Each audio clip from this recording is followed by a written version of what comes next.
What's going on, guys? I am Toxic Jordan. Welcome back to the channel. So today we're going to be going over the laundry list of characters that are available here to collect with your 10th anniversary Memorial Dragonstone. So this is a very extensive list. We've got a lot to talk about here. There are multiple tiers of units as far as, you know, not only their power levels in the game, but, you know, their like rarity levels and things as far as Dokkan Fest LRs versus banner units versus yellow coin LRs, things like that. So we're going to be talking about quite a few different things that you should be considering before you make your purchase. So hang in there, stay tuned. There's a lot of information to go over here. As you can see, that is quite a few characters that we have on this list. Right at the top of the video, there are a couple of PSAs I want to do. First thing, if you're curious how to get the Memorial Stone, you need to finish the Piroga Dragon Ball missions. I've made a separate video on how to complete those missions, but this is how you will get that Memorial Stone. And then the second thing, this is a huge PSA. If you are watching this video in the background, stop what you're doing right now. Pay attention, because if you screw this up, this is going to be on you. Do this first.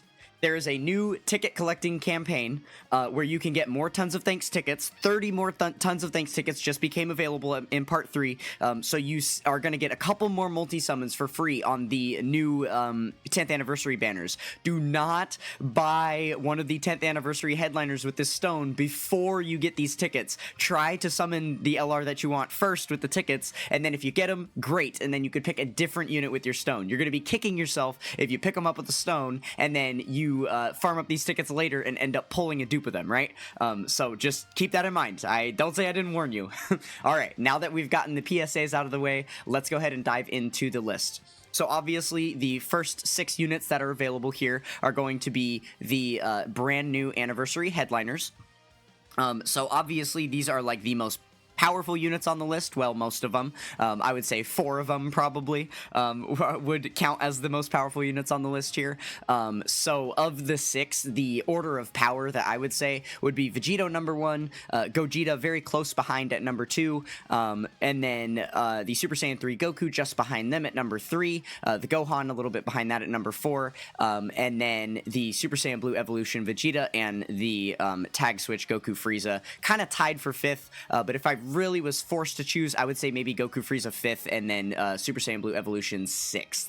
And the reason for that is because I think the overall numbers that this guy can put out, both offense and defensively, are probably better. But I do like the that there's a little bit more versatility in this Goku Frieza kit. They have a little bit more options, right? They've got an active skill, they've got the tag switch that changes up their abilities, whereas the Vegeta is just a straight up one-off card. He does one thing, and you're stuck with him how he is, right? There's no real like gameplay mechanics around him. You just kind of throw him on the team and hope for the best, which just, in my opinion, isn't that fun, and essentially makes you rely on more RNG for him, right? But yeah, I mean, obviously, all of these units are pretty powerful. I don't think you could go wrong with any of them. So yeah, they would be very good picks for you. Okay, so really quick, I want to go over like the power of each of these characters. So first, we're going to be talking about you know, like how weak or strong each of these individual characters are as we go down. And then after that, I am gonna kind of point out a couple of things about if you're missing quite a few of these characters, what could be a smart strategy, even if you don't pick up the most powerful character right now, as far as, you know, what's going to be a good strat of maybe planning ahead for what you're more than likely going to be able to summon for later on, right? So just keep that in mind as we go on, that I have some, you know, follow-up information about these kits and stuff. Alright, so moving on to Gorio and Goku. I would say Gorio would be an absolute great option to pick up here. A very, very powerful unit.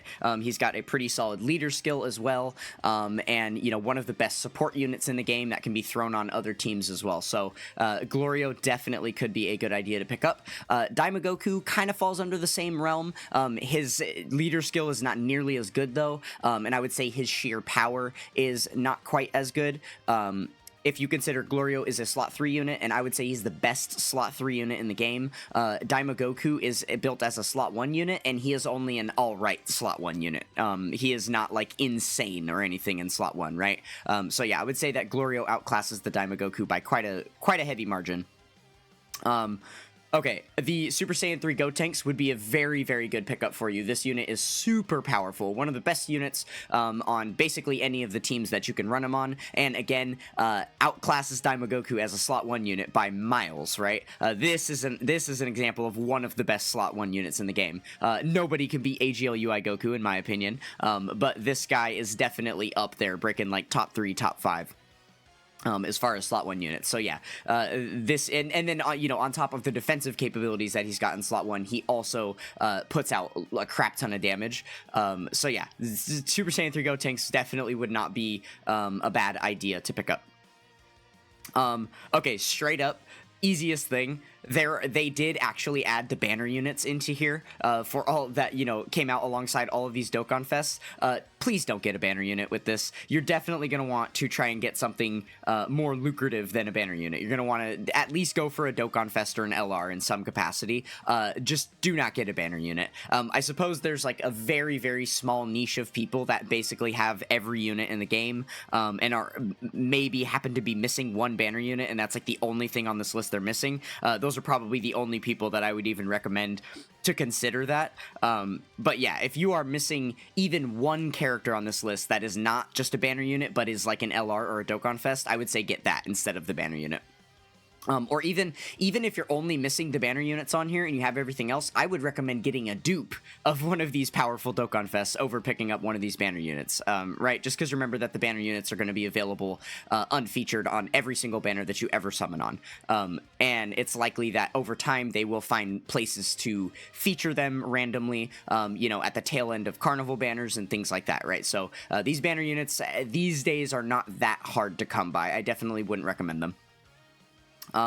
Okay, so the Dokkan Fest Buhan. This is a pretty powerful unit. He's got a really good leader skill. He is one of the more powerful, like, Majin power absorption, units in the game.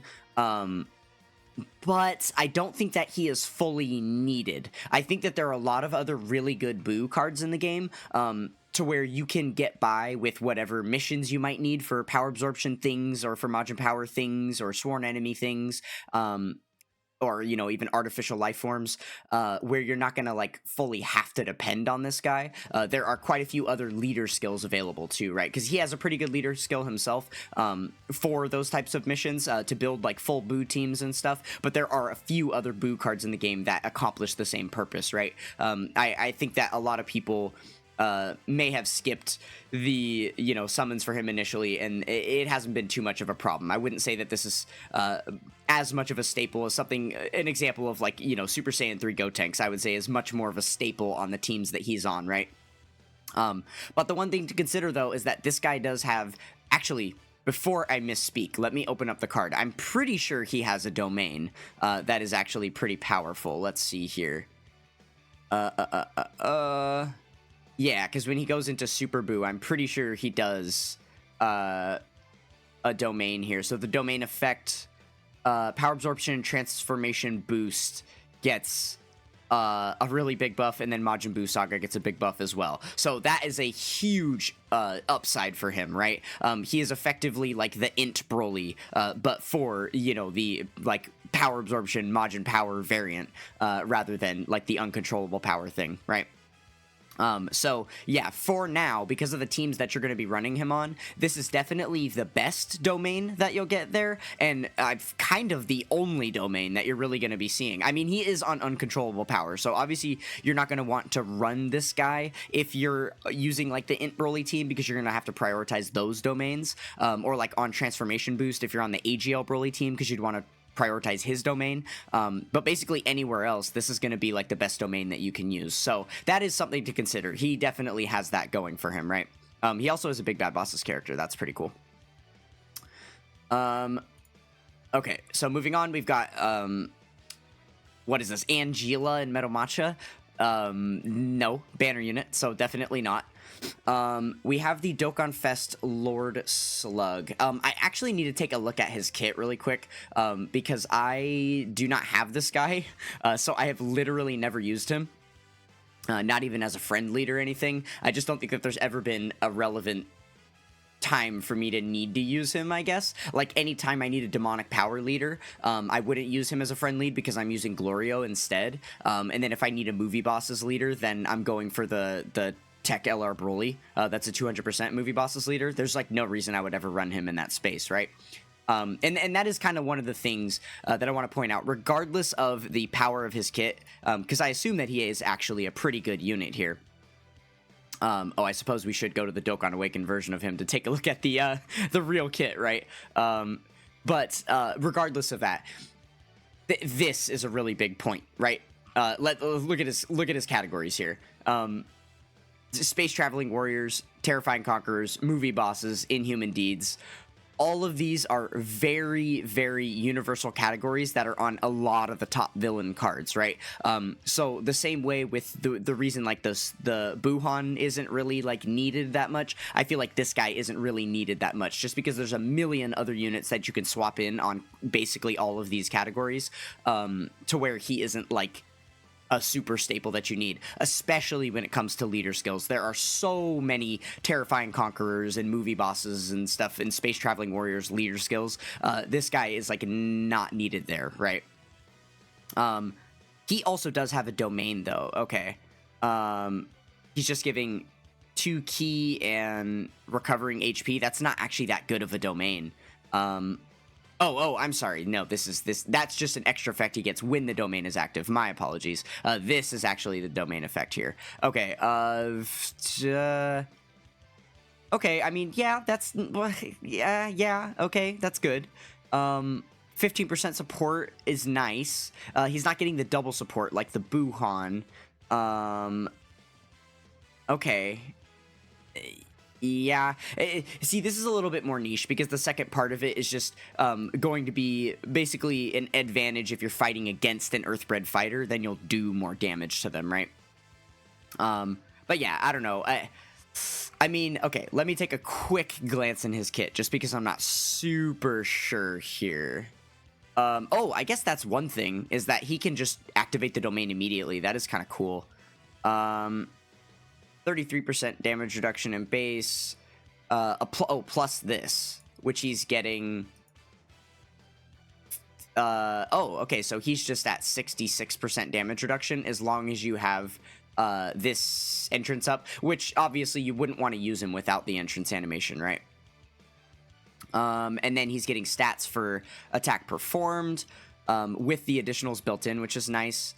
After receiving 5 attacks, he gets a scouter. Oh. Yeah, okay. And the scouter is only on turns that he is on rotation, so it's not that amazing. I kind of don't like this guy that much. 6% recovery HP, yeah, okay. Nowadays, these little HP recovery abilities aren't that insane, just because, you know, we have, like, units are getting such high defense that just the passive healing that you get from selecting same type orbs usually provides you with more healing than this anyway, right? So it can be pretty nasty on, like, those Buu teams where everybody's getting healing, and then they also have healing on their super attack effect and stuff, which does he? Where is his super attack? No, he doesn't. Yeah, so, I don't know, this guy's a little bit underwhelming. I would say probably would throw him in maybe the same class as, like, the Buhan here, as far as, like, a unit you may want to pick up. I would say the Buhan is maybe even better, just because he falls into a giant pool of characters that are all in, like, the same categories, right?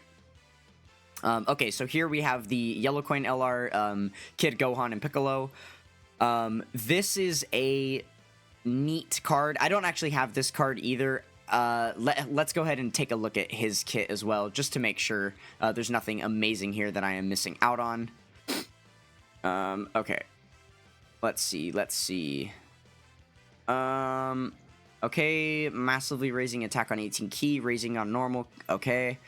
Okay, so here we go with the healing again. 20% is definitely better though, and that is just guaranteed. He gets that every single turn, right? So that is good. 150% multiplicative buff on stats, some extra key and damage reduction, crit chance, launching additionals, but that's only for 3 turns. And then as the first attacker return, he gets more damage reduction. Okay, so for the first 3 turns, he's going to have 60% damage reduction, which is nice. And then damage reduction, an additional 20% when there's Planet Namek Saga or Namekians attacking in the same turn. Okay, so if you can make sure to have that always active, then that's actually pretty insane, because he'll have 80% damage reduction for the first 3 turns. But immediately I can see the problem is this guy's going to fall off hard, right? Because he's going to lose this additional, which is going to hurt his defense a little bit. Not getting as many additionals won't get those defense raises, and then losing the 30% damage reduction is just going to mean that the damage reduction he has isn't quite enough to rely on him as the first attacker in the turn, which means you're probably not going to want to use him as the first attacker in the turn beyond turn 3, which means he's also going to lose this 30% damage reduction, right? So then he becomes a fish. So I kind of don't like that kit. Yeah, I would say definitely not with this guy. Probably not someone that you want to pick up. Kui is a banner unit, don't do it. The Namek Vegeta here, he suffers, not only is this a very undertuned Dokkan Fest, he was very underwhelming pretty much from the day he came out. He does very minuscule damage, probably the most minuscule damage dealer since the worldwide download celebration units from 2022, or was that 2023? Holy crap, what year is it? The Blue Boys, the infamous Blue Boys, the Dokkan Original Animations Blue Vegito that nobody ever gets to see because they have a horrible transformation condition and they're trash in base, right? Whereas this guy's just in base always. So yeah, he doesn't really get better. I would definitely say don't pick him up. Okay, now this guy is a force to be reckoned with. He's got one of the strongest standby skills in the game. That finish effect is pretty easily capable of doing max damage. So, and this guy is basically invincible while he's in his standby state. The only thing that this guy suffers from a little bit is while he's in base, before you're able to get him into that standby, he is not that powerful. So if you are gonna run him on a team, I would recommend running him on a team where, you have a lot of protection for the first couple of turns, other solid units that have a lot of power right up front and don't need to build up. But if you're, running him on a full team of units that need to build up and stack before they're good, and you're not able to just easily hide this guy, then you might struggle a little bit there. But yeah, so he is a little bit undertuned in base. But let's see, the standby skill, the condition is when HP is 70% or less, or from the 3rd turn of the character's entry turn, right? So definitely not bad. You basically only have to have him on rotation once, and then you will be able to proc the standby. And I suppose if you get lucky and he is in the 7th slot, or even turn 2, you might be able to get your HP down in time to just put him in standby right away, right? So that definitely could be good for you. But if you're considering longer form content, that's where this guy could be a little bit of an issue, right? Because he does stand by for 5 turns. So you can keep him in that invincible state for a little while before you have to proc the family Kamehameha. But once you do so, you're going back into base, and then you have to deal with his basic kit, right? So yeah, that's, I suppose, all that there is to consider there. My music stopped. Oh, it was just skipping to the next song. Okay. But yeah, I would say overall this guy is probably a pretty good pickup. There are quite a few missions and stuff like that this guy's going to be helpful for. So yeah, this is actually how I was able to achieve max damage in the Dokkan Ultimate Thrilling Battle. If you haven't seen that 3-hour montage of me attempting it, then please go watch. It was a nightmare. Okay, that's enough about that guy. Okay, Videl is a banner unit, don't get her. Okay, Int Broly here. He could be a really good pickup. He's got an amazing leader skill. He has a really solid domain that's going to be a big buff to uncontrollable power. If you're running the full Broly team, this guy is basically a staple leader for that team. The one thing you got to consider is that he needs his domain activated. He gets a massive buff with that domain up. And then post-domain, he even has the revive available, which makes things, even better. But yeah, it's very tough using this guy if you don't have the domain available. So if there's a different character that you're planning on running around with that you want to prioritize their domain, then this guy's going to struggle. And also, by the way, the one thing that I want to point out with any of these standby characters and any of these domain characters, keep in mind you can only have one active at a time. So not only are we considering all the units that are available now, but you have to consider the power creep that can happen to these characters. Even if this guy's domain is, you know, when he's under domain, he is still able to keep up with the current content in the game.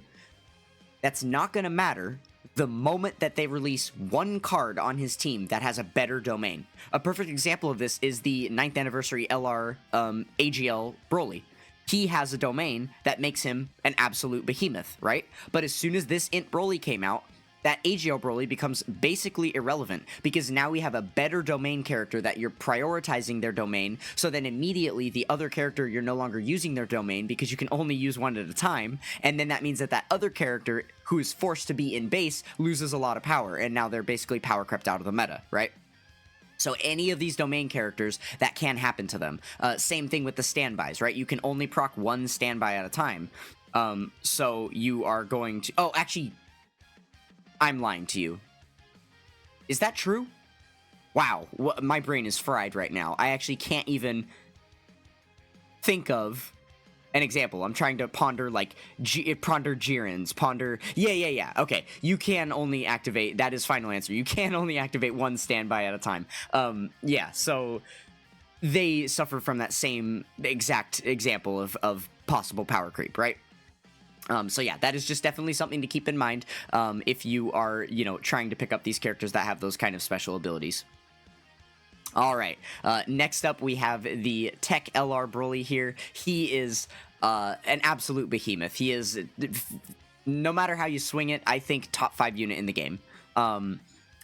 He's just amazing. He's invincible on turn 1, and then, you know, even if you don't need that turn of invincibility, you can just transform him right away into his transformed state. He still has a crap ton of damage reduction. He's going to be able to do, put out some insane numbers for you. You know, he is one of the staples on basically one of, well, multiple of the strongest teams in the game right now, because not only is he on the whole movie boss's uncontrollable power side of things, he is also going to be, you know what, let's open up the card and take a look at all of his categories, because he actually is a quite formidable unit. Okay. So yeah, check this out. Like, he is on quite a lot, right? This is one thing that's always sucked about the Broly units, is that they're not super cohesive with the super class side of things, and they're not super cohesive with the extreme class side of things, because he has one, you know, unit that is a pure Saiyan and gets like Saiyan links and things like that, but then he's on a lot of like the extreme class teams, and he has a lot of extreme class stuff in his kit, right? Typically speaking, but I think this Broly is like the exception, just because he stands alone and he doesn't need to depend on anything else. He doesn't need to support anything else. He is just protecting you. He is straight up one of the best slot 1 units in the game, especially early on in the fight, right? If you have, this is the perfect kind of unit to bring if you have a lot of other units that need to build up and stuff. This is someone that can protect you very early on in the fight.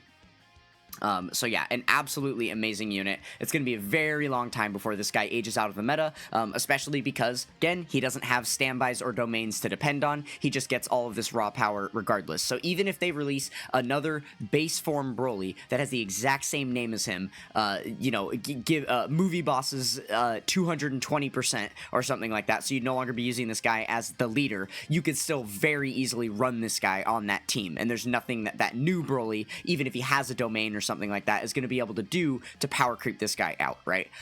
So this is going to be a very long-standing unit, and if you were to buy him, this is going to last you a very long time. You'll get a ton of use out of this unit.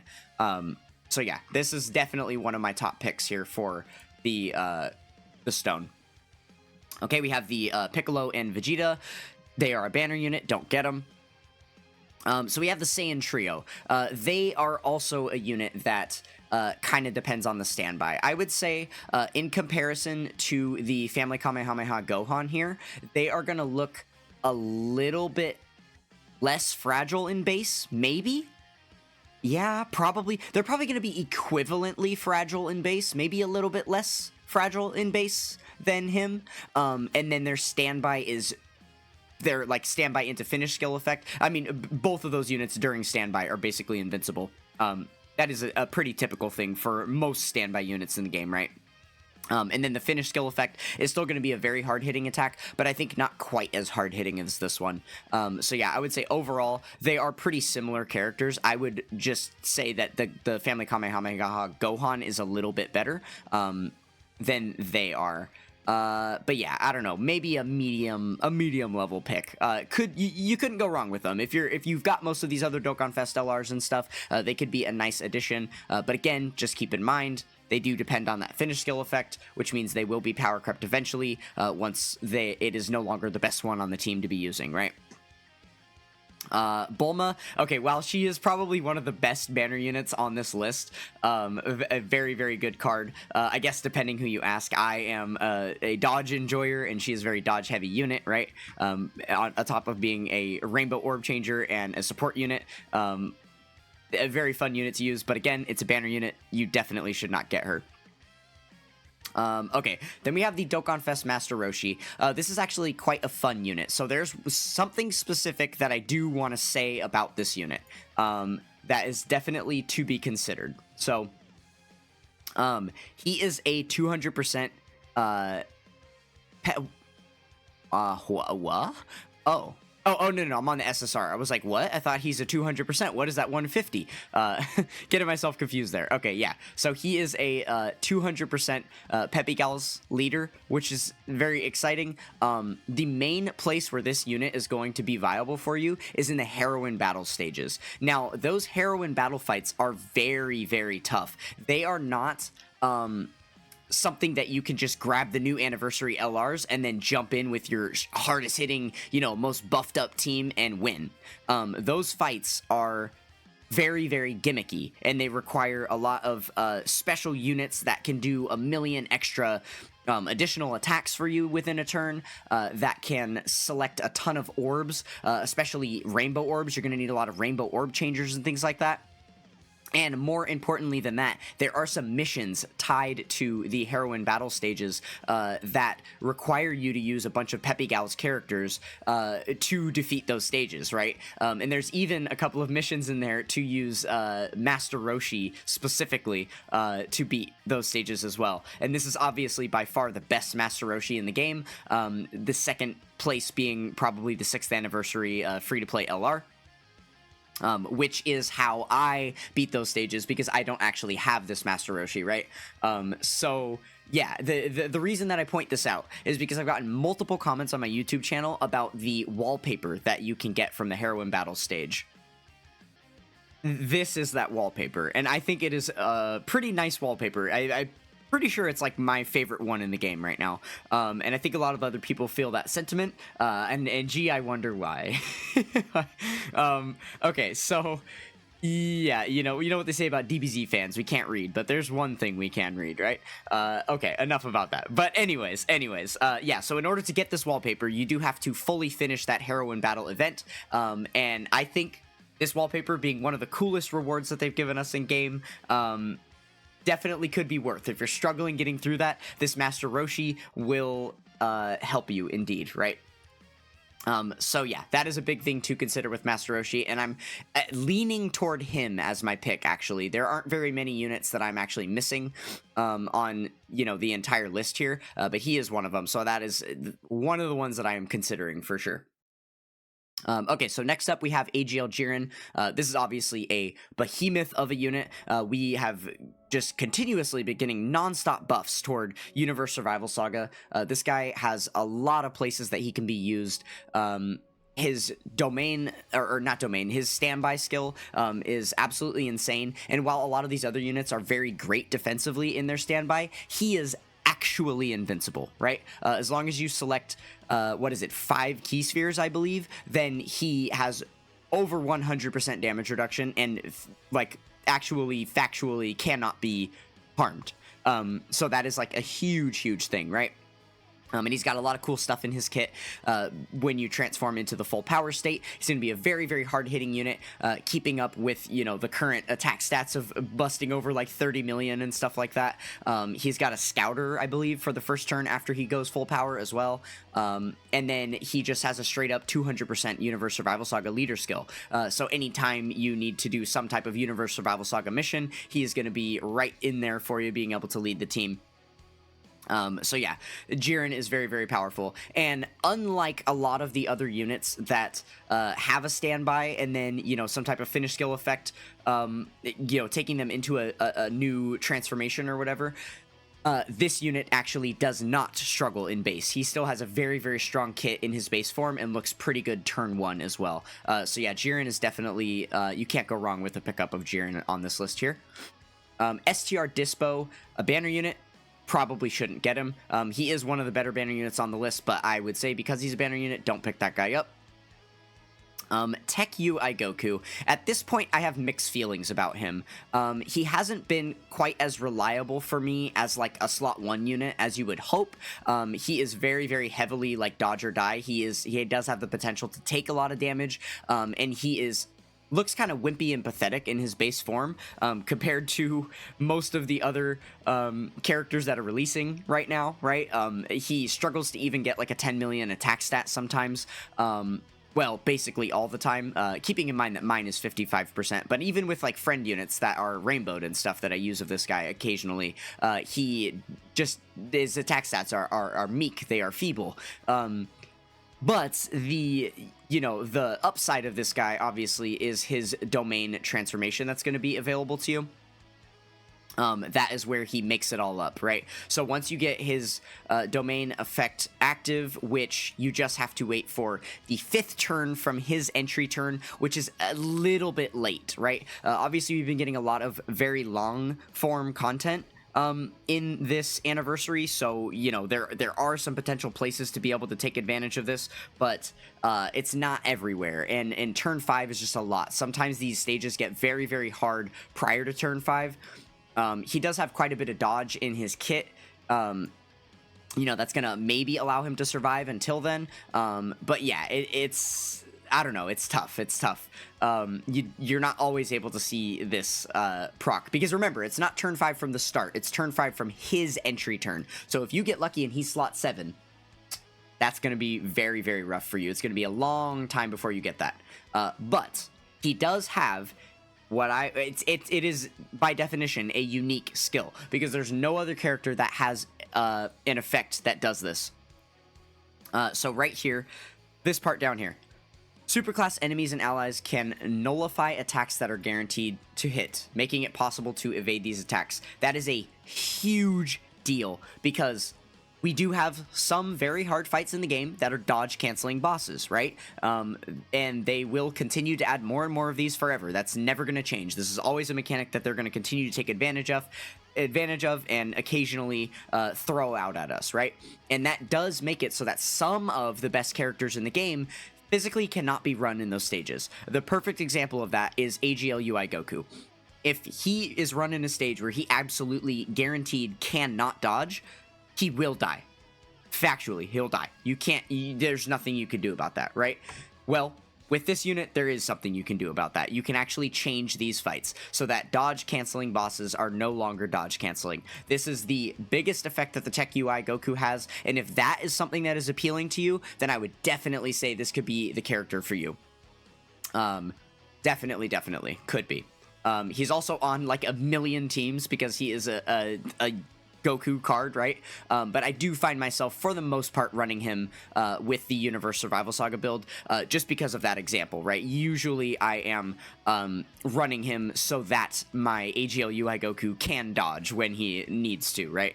But yeah, other than that, I usually don't find too much use for this character. It's just anytime that I really want to get that domain activated, then I'm able to do this, right?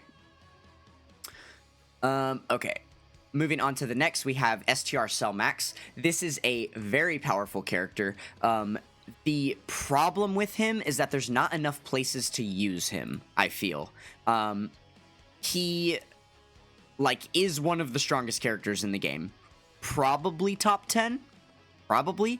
Definitely top 15 right now. Yeah, he is just an absolute behemoth powerhouse of a unit. Easily getting over 1 million defense.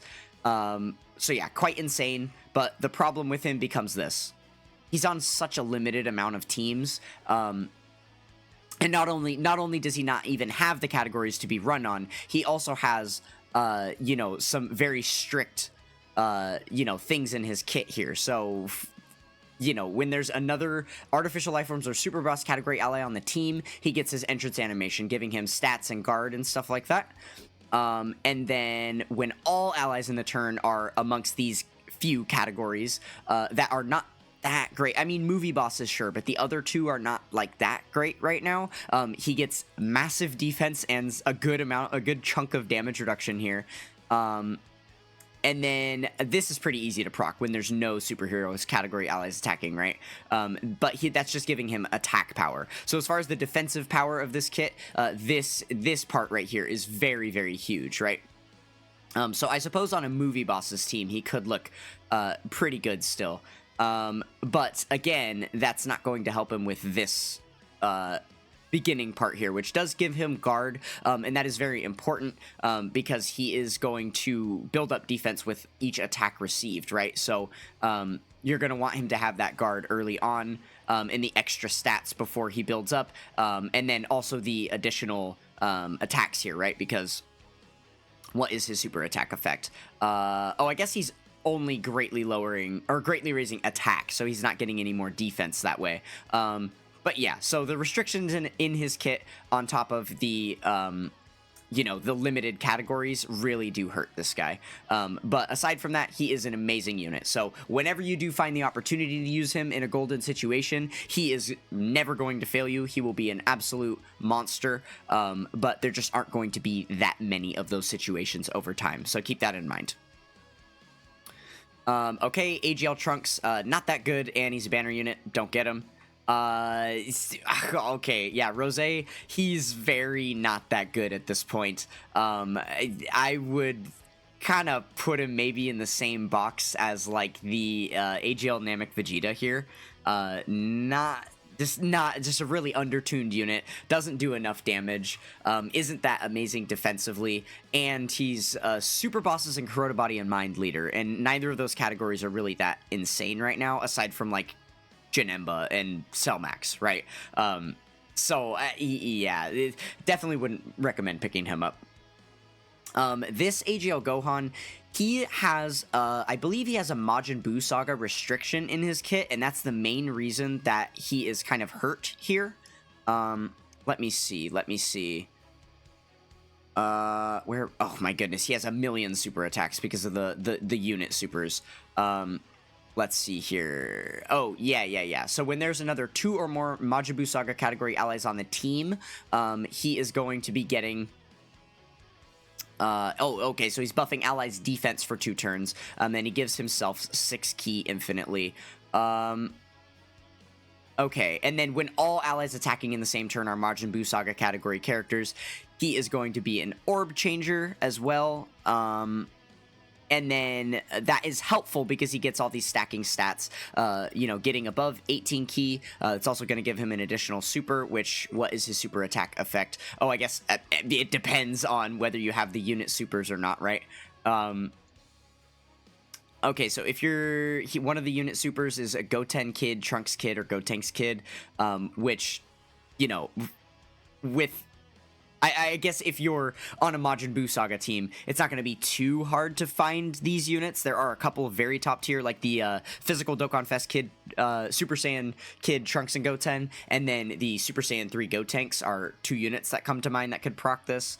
But yeah, this is going to allow him to get some pretty good defense in there and some support for the rest of the rotation. But regardless, all of his super attack effects raise his defense for 1 turn. So yeah, getting that additional is going to be relevant, right? It's got a 70% chance to be a super too, which is pretty good.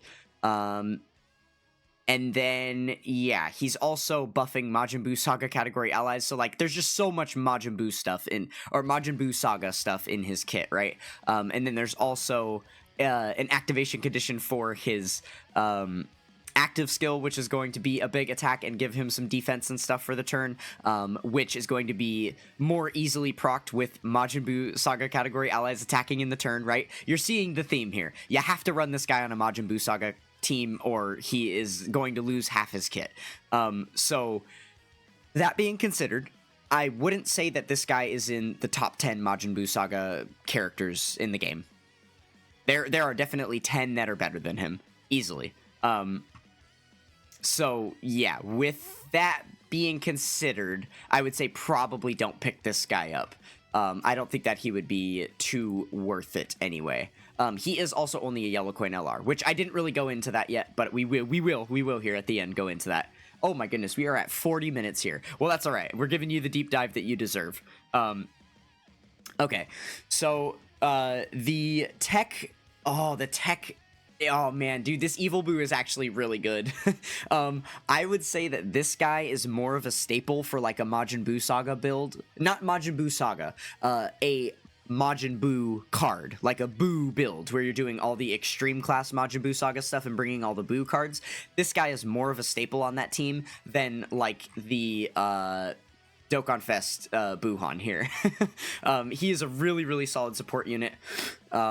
Super good in slot 3, just slide him off the end of the rotation, and he is going to be looking very, very nice on your teams, right? So, could be good, but again, still wouldn't recommend picking him up because he is just a banner unit. Okay, now this Int Majin Buu is going to last for years. This would be a very good pickup for you because he has some really, really cool utility in his kit. So, for right now, he is still powerful enough to be brought into challenge content. You know, he is a little bit undertuned as far as the attack and defense numbers that he's given and stuff, but that's because he has some really, really cool utility here. So let's see here. Oh, there's so much. I am a very, very slow and bad reader. Sorry, we'll just go through everything here. Okay, so his leader skill is very good. This is an example of another one of those Majin Buu cards that has a leader skill that will cover basically all the Buu cards. So anytime you need to build a Buu team, having this guy as a leader wouldn't be a bad idea there. Okay, so he gets his entrance animation. You only need one Majin Buu Saga category ally on the team, and I would really hope that you'd have it with his build here. That would be pretty hard not to do. I mean, with his leader skill and everything. And so with that, he's going to get some HP recovery. Okay, so he gets 10% infinitely and an additional 10% for 5 turns. And then basic effects, he's got some stats. Launches an additional with a great chance to super. Some more healing here. So yeah, for the first 5 turns, he's going to have 30% healing at the end of the turn. That's really good. And then he also recovers HP with Sweet Treats, which is decent. Okay, and then he gets some multiplicative buffs here when attacking with 12 or more ki. When HP is 50% or more, he has guard against everything, and then if HP is 30% or less at the end of the turn, he gets an additional 10% healing. So this is definitely one of the best healing units in the game, right? And that does come into effect here in a moment. There's another thing we'll take a look at. So when he is KO'd, he revives fully with HP. Fully recovered. This part right here is the main reason why I might recommend picking up this unit. He can be very, very good as a utility unit that is run off leader skill, much like the Tech God Goku with the 77% damage reduction as long as there's a Pure Saiyan or movie boss enemy, much like the Tech Caulifla that has guaranteed dodge against Pure Saiyan or Universe Survival Saga enemies, much like the physical Metal Cooler that, you know, has the guaranteed revive when he gets KO'd, much like the Tech Androids that have the Ghost Usher active skill for free, basically. Yeah, he falls into that same category as one of those units. So he will be timeless because of this little ability right here. He will forever be usable in like easy A stages and things like that. You will definitely be able to get use out of this character aside from just running him in challenge content with Buu Saga missions and stuff, right? So if we take a look here, after the character or an ally's revival skill is activated, he gets these effects as well. So he's going to get an additional 100% stats. Then he has the guaranteed guard, which he did have up here. Oh, but that was only when HP is 50% or more. So now he'll have it all the time. He gets a guaranteed additional super, which is nice because his super attack effect does raise defense. And then this, he survives a KO attack when receiving an attack up to once within a turn. So that could come in clutch. I suppose it makes sense that he has this ability because this only procs after the revive, right? So once the revival skill is activated, you can't revive again, but he'll be able to save you potentially by surviving a KO attack, right? So you can run into clutch situations where, you know, he revives and then you rotate him off, and then the next time that he comes back around, you throw him in slot 3, he takes one attack there and you go down to 1 HP. And then, because you went down to 1 HP, you get this heal, you get that heal, you get that heal, as long as it's early enough, right? And you haven't surpassed the 5 turns yet. And then, oh yeah, this heal. So yeah, it can be really, really cool. I've seen moments where post revival, he, you know, almost gets KO'd and then is able to give you back like half your HP. And keep in mind, if he's your leader, you can have 2 of them on the team. So yeah, this can be a very, very interesting unit. He is quite gimmicky, but if you enjoy that kind of thing, then that can be very, very exciting to use. So, on top of all of that, he also has a pretty cool active skill here. So, massively... Oh, I guess let's look at the activation skill. So, can be activated after the revive is activated, or starting from turn 7, which I think is completely fair, because the way that this is actually supposed to run, if it's running properly, you should proc the revive first, you know, prior to turn 7 with him, and then get the... you know, get the active skill available for you.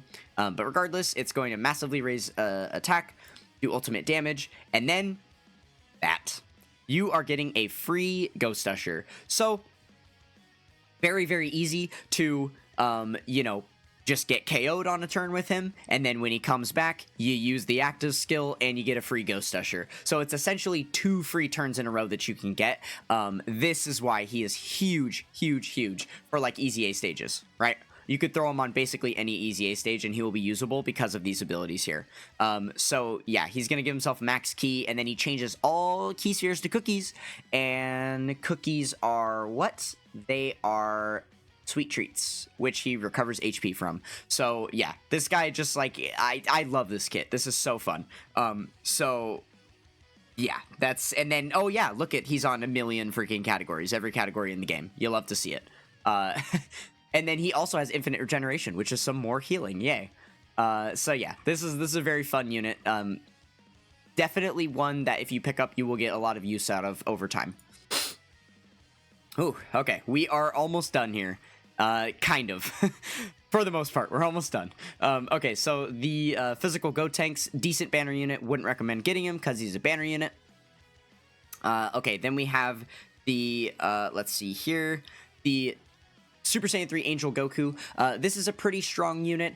He does have 90% damage reduction at the beginning of the fight. You do lose 15% of that per turn, so that is going to hurt this unit just a bit. He basically is good for shorter form content, I would say, but he can still kind of hold his own as long as you are, you know, as long as you are playing smart with him, right? He's only a slot 1 unit for you at the very beginning, but then, you know, once you realize that his damage reduction has basically fully depleted, then you are going to want to definitely make sure he's no longer in slot 1, keep him, you know, a little bit further down the line, but he also is going to be building up some damage reduction here, so he's not, you know, completely useless, but then this is where it really sucks, right? He's getting the extra defense and stuff as the first attacker, but once he loses all that damage reduction, he can't really be the first attacker anymore. So then he's just definitely going to lose this, and you'll be switching into him being a stronger attacker. But with the only defensive stuff in his kit that he builds up at all being this 30% damage reduction, he can definitely get you caught later in the fight, right? And then he just has a pretty standard basic active skill that doesn't give you much. So comparative to the kit that we just looked at, right? This is not quite that amazing. And it's not like he's got amazing protection against supers, because he only has a 50% chance to nullify, and it's only Ki Blast supers. So yeah, it's very, very possible that like post turn 5, post turn 6, you will see this guy get absolutely smashed. So yeah, short form content, he can be very good. He does have a really good leader skill. But yeah, I would say this is maybe like one of the more mid units that you could possibly pick, but he is definitely a top 10 unit on the Majin Buu saga. Okay, the Captain Ginyu LR, they're a pretty undertuned unit. They have a funky kit that, with a bunch of different super attacks that you can get, I believe, and it's, like, awkward to proc the ones that you want when you need them for extra defense and stuff. I believe there's, like, if I remember correctly, there's, like, a Raccoon, super attack that you want to get for the defense, but it's, like, hard to proc. I can't remember exactly how this works. This is another one of the units that I don't have, so I haven't really used him much.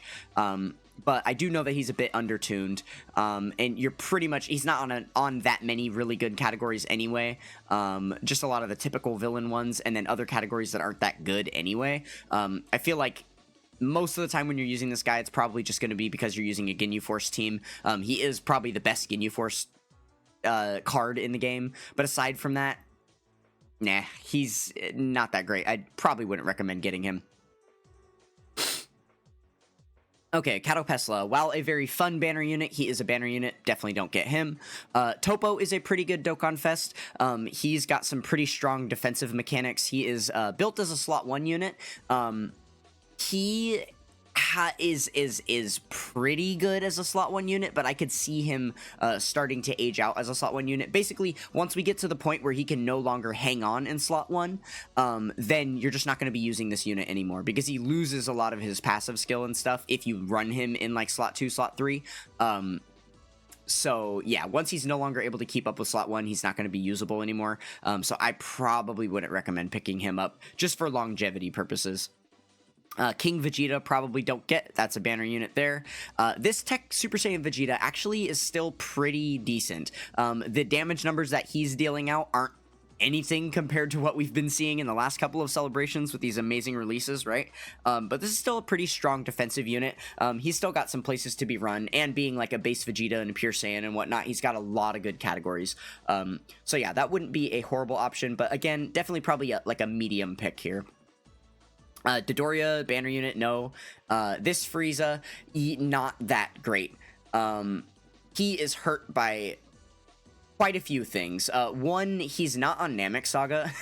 I think he's from, like, a different moment in the series. He's from, like, is he from, like, the Bardock special? Is that why he's not on Planet Namek Saga? I actually am not 100% sure, but I did clock that he's not on Planet Namek Saga.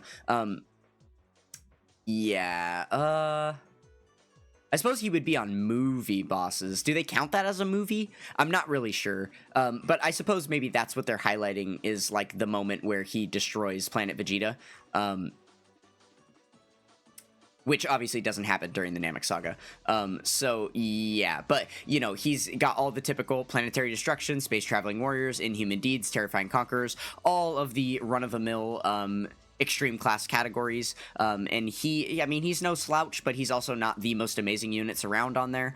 So yeah, I probably wouldn't recommend using this unit. There's also a lot of restrictions in his kit based on the units on your team and what categories they're on, and on top of that, the enemies that you're facing, right? So that just makes him very niche. There's very specific builds that you have to bring, and very specific fights that you'll be able to bring him in. There's just a million category restrictions all over his kit. So this just kind of makes this unit a nightmare to use. I wouldn't recommend getting him. And then the last two, we have the banner units from the brand new 10th anniversary banners. Probably wouldn't recommend them either. They are both very solid units, especially this Hercule is very fun to use. He is a really, really solid support unit for Earth Protecting Heroes. And then obviously this guy for successors, but they are banner units. They will be back plenty. Definitely do not pick them up with this stone. All right, so before we finish up here, the last thing that I want to make sure you are considering is the tier of these units. So I've already been reiterating a million times, do not pick up banner units. These are going to be available on every single banner that will ever come back. So you will get these units over time. Don't get banner units. So now, there are a couple of other things to consider here. Some of these units are headliners from major celebrations, right? So I'll point them all out here. We've got the top 6 right here. They are all anniversary LRs. We have The Super Saiyan 3 Gotenks is a Tanabata LR, so I would count that as a major celebration as well. Basically, my point here is major celebrations have good banners with powerful characters that you should be saving your stones to summon on. So it's likely that you're going to be summoning on the banners that have these major celebration characters, right? So Tanabata would be one of those that I would consider. Moving down the line, we have these two Brolys right here, our worldwide download celebration characters. We have the Saiyan Trio is a worldwide download celebration character.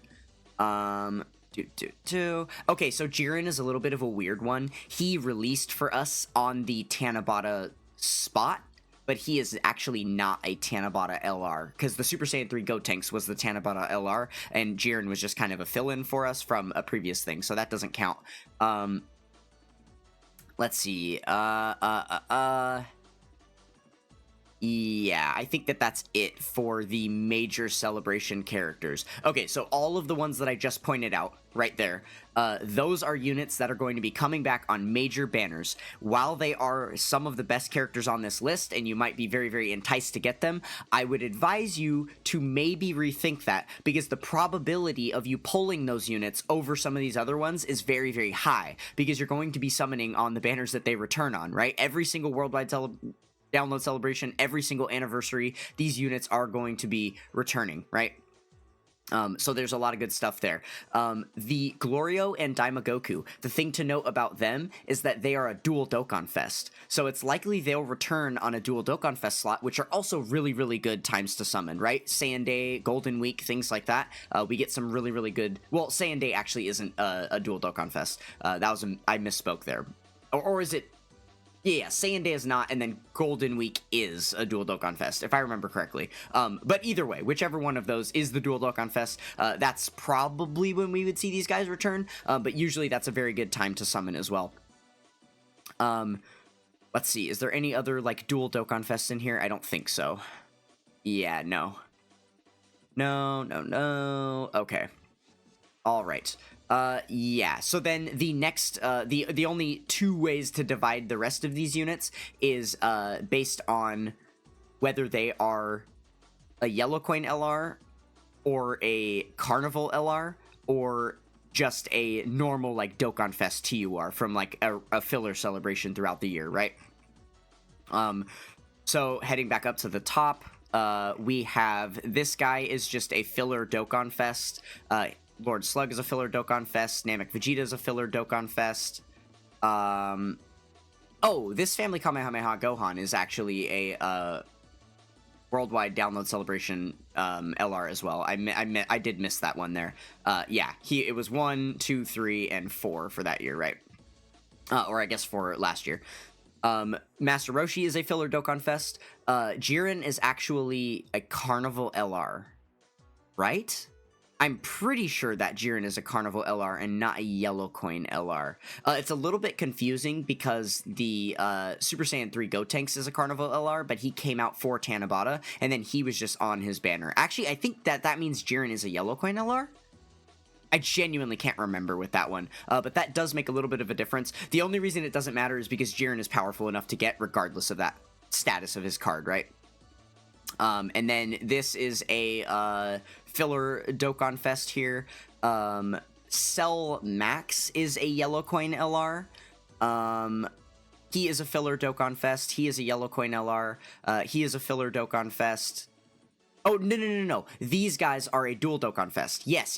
The Buu and Super Saiyan 3 Goku here. These two are a dual Dokkan Fest. So this is one that we could expect to see come back in like a Golden Week celebration or something like that, right? So these would be another one that I would say maybe you don't want to pick up because it's going to be easy to summon them later on like a very powerful banner. The Captain Ginyu is a Yellow Coin LR.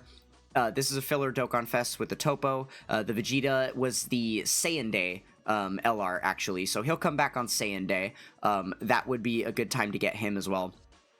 And then the Frieza is a filler Dokkan Fest. So yeah, keeping in mind, I know it's a weird thing, but I would say I would almost recommend that you pick up a Carnival LR.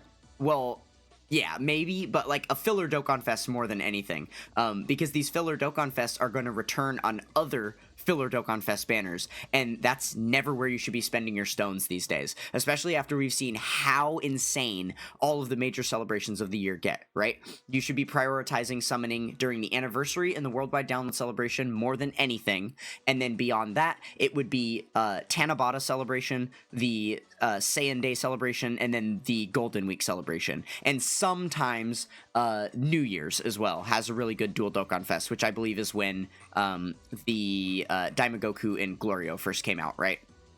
So keeping in mind all of those places that you should be summoning, you might be able to pick up a lot of these characters throughout 2025 during your summons. But yeah, the filler Dokkan Fest and then like the yellow coin LRs would be maybe where you want to focus. But the problem with that, right, is that the only good yellow coin LR on here is Cell Max. None of the other ones are worth it. So yeah, if you're thinking the strat I just gave to you with the whole yellow coin LR route, then maybe Cell Max would be the pick for you. But yeah, okay, so I think that's all the tips that I have for you guys. We are at exactly an hour here on the recording. I think we have talked long enough. Please let me know if you have any other curiosities about any of these units in the comments below. I'd be more than happy to give you my thoughts. Hopefully that was enough deep dive of information to help you guys make an informed decision about who you should be picking up with your 10th anniversary Dragonstone. Let me know who you decide to pick if you, if you have made that decision or if you've picked them up already. And I think after doing all the talking that I did about all of these units, I am probably going to settle on the Master Roshi, because I will be following all of my own rules. He's a filler Dokkan Fest, so he's going to return on banners that I'll probably be skipping. I have already finished the heroine battle, so I don't really need him for that, but I do happen to love running Peppy Gals, so that'll be a very fun unit for me to be able to mess around with, right? Probably my most desired unit of any of the ones that I'm missing, which is a little bit ironic because I'm also missing this guy right here, which is one of the 10th anniversary LRs. But again, he's an anniversary LR, so I think it's pretty likely I'll be able to pull him much easier than I'll be able to pull the Master Roshi coming up in the future. And because he is not that powerful or amazing, I'm very underwhelmed by him. I'm perfectly fine missing out on him for now. And I do also have my rainbow tickets that I will be able to spend, so I will spend them on his banner, and hopefully we won't get yet another copy of the Super Saiyan 3 Goku. Maybe we'll be able to pick him up anyway. We'll see. Alright, well, I have talked long enough. That is it. We are done here. So thank you guys so much for sticking with me if you are still watching. Don't forget to check out the links in the description below, and I will catch you guys next time. Peace!